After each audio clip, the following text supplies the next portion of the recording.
নিয়োগ প্রক্রিয়া যদি মামা চাচাদের মধ্য দিয়ে হয়, এখন ম্যানেজিং কমিটি কারা? বর্তমান সরকারে যারা এমপি আছে, এমপির সন্তান, নাতিপুতি অথবা ভাই বাস্তে চাচা, তাদেরকে অথবা তার ওয়াইফ, তাদেরকেই কিন্তু ম্যানেজিং কমিটির সভাপতি করা হয়েছে প্রত্যেকটা কলেজে। এই যে তাদের হাতে নিয়োগ দেওয়া মানে কি, প্রত্যেকটা নিয়োগের জন্য আবারও সেই 10 লাখ 20 লাখ 30 লাখ টাকা দিয়ে চাকরি নেওয়া। এটা আমরা মনে করি কোটার চেয়ে বড় একটা ক্যান্সার। এই ক্যান্সার ছাত্র সমাজ কোনোভাবে মেনে নেবে না। শিক্ষা মন্ত্রণালয়ের সচিব আব্দুল খালেকের সভাপতিত্বে একটা মিটিং হলেন, সেখানে সিদ্ধান্ত গ্রহণ করা হলো যে বেসরকারি শিক্ষক নিবন্ধন ও প্রত্যয়ন কর্তৃপক্ষ আইন 2005 অনুযায়ী এখন থেকে এনটিআরসি কেবলমাত্র নিবন্ধন ও প্রত্যয়নের কাজ করবে। 2015 সালের পরিপত্র অনুযায়ী আর কোনো নিয়োগের সুপারিশ করবে না। অথচ আমরা গতকালকে শিক্ষা মন্ত্রণালয়ের মাননীয় মন্ত্রী যে বক্তব্য দিয়েছেন, সেই বক্তব্য অত্যন্ত বিভ্রান্তিকর। আমরা সরকারের কাছে আহ্বান করেছি, আমরা প্রত্যাশা করেছিলাম যেহেতু একটা বিষয় আলোচনা হয়েছে, তিনি হয়তো ভুল স্বীকার করবেন বা আমাদের প্রাথমিক আলাপ হয়েছে, আমরা এরকম কোনো সিদ্ধান্ত নিতে পারি না।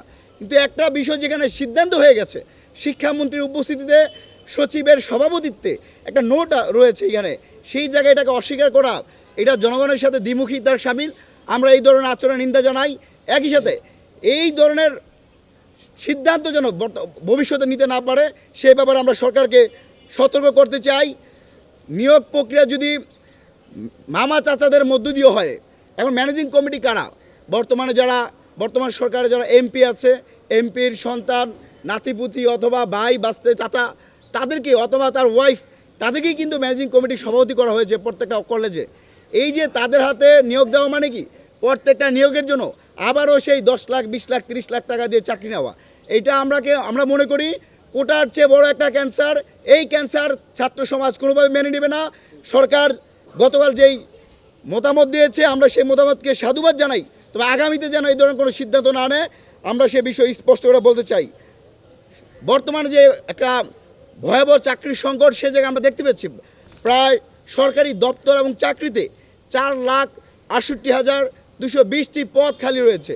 আমরা বর্তমান সরকারের প্রতি আহ্বান জানাই, অনতিবিলম্বে সরকারি দপ্তর এবং চাকরিতে বিদ্যমান 4,68,220টি শূন্য পদে নিয়োগ প্রয়োগ করতে হবে। এই 4 লাখ পদে যদি নিয়োগ করা হয়, তাহলে ছাত্র সমাজের কর্মসংস্থান তৈরি হবে, বেকারত্ব হ্রাস পাবে। অত্যন্ত দুর্ভাগ্যের বিষয় হলো, যেই অভ্যুত্থান সূচনা হয়েছে শিক্ষার্থীদের জন্য, কোটা সংস্কারের জন্য, কিন্তু গত 2 বছরে শিক্ষার্থী সংশ্লিষ্ট বেকারদের কর্মসংস্থান সৃষ্টির জন্য কোনো কাজ করে নাই। অন্তর্বর্তীকালীন সরকার 18 মাসে ওইভাবে কোনো নিয়োগ প্রক্রিয়ায় তারা সার্কুলারই করে নাই, নিয়োগ দেয় নাই, যার কারণে 28 লাখ থেকে বর্তমানে প্রায় আরও 2 লাখ 30 লাখ শিক্ষার্থীরা বেকার রয়েছে। বর্তমান সরকারের বয়স অনেকে শিশু বলে, তারপর 6 মাস অতিক্রম হয়েছে। আমরা সরকারের প্রতি আহ্বান জানাই, তরুণ বেকারদের, যুবকদের জন্য কর্মসংস্থান সৃষ্টি করা এবং সরকারি চাকরিতে যেই পদগুলো শূন্য রয়েছে, অনতিবিলম্বে সেই শূন্য পদগুলো নিয়োগ প্রদান করতে হবে।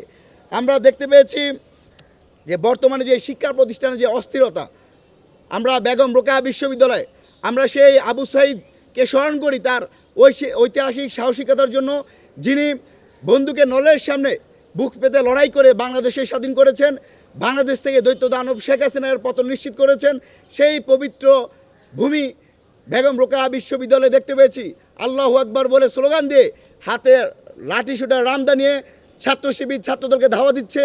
পরের দিন এই যে ধাওয়া দেওয়া, এটার মধ্য দিয়ে আমরা জামাত শিবিরের বিভিন্ন নেতাকর্মীদেরকে আনন্দ উৎসব করার মতো একটা পরিবেশ লক্ষ্য করেছি, যার কারণেই পরবর্তীতে আমরা জগন্নাথ বিশ্ববিদ্যালয়ে দেখতে পেয়েছি ছাত্রদল শিবিরের সংঘর্ষ, আমরা দেখতে পেয়েছি ঢাকা আলিয়া মাদ্রাসায় ছাত্রদল শিবিরের রক্তক্ষয়ী সংঘর্ষ, ঢাকা কলেজে ছাত্রদল শিবিরের সংঘর্ষ। এই সংঘর্ষের মধ্য দিয়ে আবার তারা ক্যাম্পাসে অস্থিরতা তৈরি করতে চায়, শিক্ষার্থীদের মধ্যে ভয়ের আতঙ্ক তৈরি করতে চায়, শিক্ষার সুষ্ঠু পরিবেশ বিঘ্নিত করতে চায়।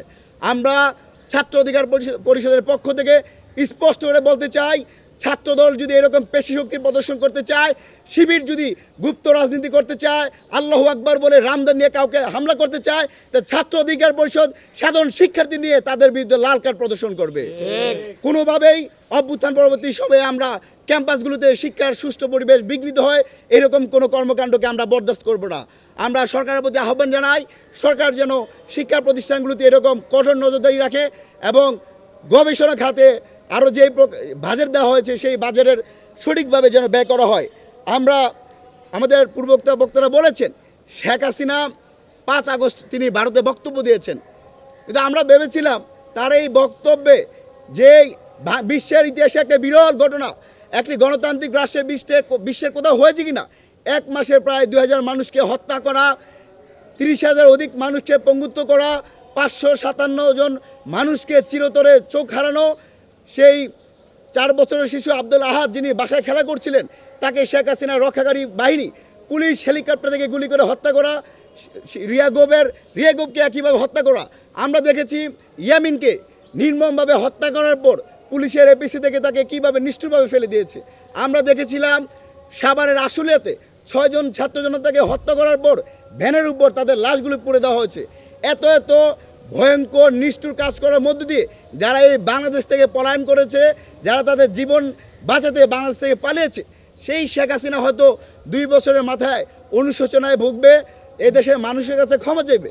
কিন্তু অত্যন্ত পরিতাপের বিষয়, শেখ হাসিনা আবারও প্রমাণ করলেন আওয়ামী লীগ, ছাত্রলীগ, যুবলীগ একটি সন্ত্রাসী সংগঠন, একটি জঙ্গি সংগঠন, যাদের কোনো রাজনৈতিক অধিকার নাই বাংলাদেশের রাজনীতি করা।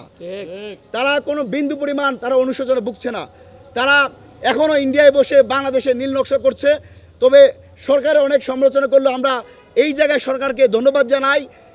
বাংলাদেশের ইতিহাসে পররাষ্ট্র মন্ত্রণালয় থেকে এরকম কঠোর ভাষার কোনো প্রতিবাদ আমরা ইতিমধ্যে দেখি নাই। পররাষ্ট্র মন্ত্রণালয় থেকে ভারতকে বলেছেন, আপনারা যদি শেখ হাসিনাকে আশ্রয় প্রশ্রয় দেন, মানবতা বিরোধী অপরাধের সাথে দণ্ডিত একজন ব্যক্তিকে যে আশ্রয় প্রশ্রয় দেন, তাহলে ভারতের সাথে আমাদের সম্পর্ক নিয়ে বিবেচনা করতে হবে। বাংলাদেশ সরকার বলেছেন বাংলাদেশ কোনো কারো কররাজ্য হবে না, কোনো ক্লায়েন্ট স্টেট হবে না। এই বক্তব্য আমি মনে করি শুধু প্রধানমন্ত্রীর বক্তব্য নয়, এই বক্তব্য হচ্ছে বাংলাদেশের 18 কোটি ছাত্র জনতার বক্তব্য। আমরা এই বক্তব্যে সাধুবাদ জানাই।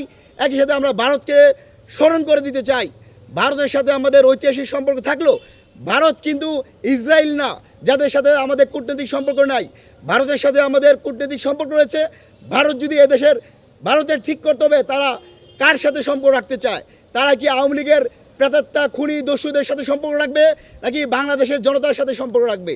এই সিদ্ধান্ত ভারতকে নিতে হবে। যদি এই জায়গায় তারা আওয়ামী ফেসিবাদের পক্ষে বয়ান উৎপাদন করতে চায়, তো অবশ্যই আমরা ভারতের আধিপত্যবাদের বিরুদ্ধে পূর্বের না আবার সোচ্চার থাকব। আশঙ্কা করছি, বর্তমানে দেখতে পেয়েছি যে বাংলাদেশ সরকার আবার বসুন্ধরা সহ কয়েকটি মিডিয়াকে, কয়েকটি যারা এই বাংলাদেশকে চেটেপুটে খেয়েছে, বিভিন্ন জায়গাতে দ্রব্যমূল্যের লাগামের ঊর্ধ্বগতি, যাদের কারণে আবার জ্বালানি সংকট তাদের কাছে দেওয়া হচ্ছে। সুতরাং এটা আমি মনে করি সরকারের কোনো ইতিবাচক সিদ্ধান্ত হতে পারে না। এই সিদ্ধান্তের মধ্য দিয়ে সরকারকে আরও বেশি জনগণ থেকে বিচ্ছিন্ন হতে হবে। আমরা বসুন্ধরা সহ আরও যে সকল বেসরকারি প্রতিষ্ঠান হাতে জ্বালানি সংকটের জন্য দায়িত্ব দেওয়ার কথা ভাবছে, সেই সিদ্ধান্তকে আমরা প্রত্যাখ্যান করছি। সর্বশেষ আমরা আজকের এই সংবাদ সম্মেলন থেকে বলতে চাই, এনটিআরসির পরিবর্তে শিক্ষক যে নিয়োগের প্রক্রিয়া কোনোভাবেই ম্যানেজিং কমিটির মাধ্যমে দেওয়া যেতে পারে না, কখনোই সম্ভব নয়। অধিকতর যদি আরও সুষ্ঠু, নিরপেক্ষ, মেধাভিত্তিক বাংলাদেশ গড়তে চাই, তাহলে এনটিআরসির সাথে সাথে আমরা পিএসসিকে কানেক্ট করতে পারি। একই সাথে আমাদের আজকের সংবাদ সম্মেলনের অন্যতম দাবি হচ্ছে অনতিবিলম্বে সরকারি দপ্তর এবং চাকরিতে যে 4,68,220টি পদ খালি রয়েছে, শূন্য পদগুলো দ্রুত সময়ের মধ্যে নিয়োগের মধ্য দিয়ে কর্মসংস্থান সৃষ্টি করতে হবে। দ্বিতীয়ত, ক্যাম্পাসে বিদ্যমান যে অস্থিরতা, সেই অস্থিরতার সংকটগুলো দ্রুত সময়ের মধ্যে কাটাতে হবে। তৃতীয়ত, বাংলাদেশের বিদ্যমান বিদ্যুৎ খাতে যে ভয়াবহ অস্থিরতা দেখতে পাচ্ছি, গ্যাস জ্বালানির সংকট দেখতে পাচ্ছি, জনগণের কল্যাণে সেই সংকটগুলো দ্রুত সময়ের মধ্যেই সমাধান করতে হবে। একই সাথে শেখ হাসিনার প্রশ্নে বাংলাদেশ সরকার যে অবস্থান নিয়েছে, সেই অবস্থানকে আমরা ধন্যবাদ জানাই। সর্বশেষ আজকের এই সংবাদ সম্মেলনে আমাদের 1 নম্বর দাবি রয়েছে, আগামীতে যেন এই সরকার কখনোই মামা চাচা কমিটির মধ্য দিয়ে শিক্ষক নিয়োগ হয়, শিক্ষা ব্যবস্থার আরও দুরবস্থা তৈরি হয়, সেই জায়গায় পদক্ষেপ যেন না নেওয়া হয়।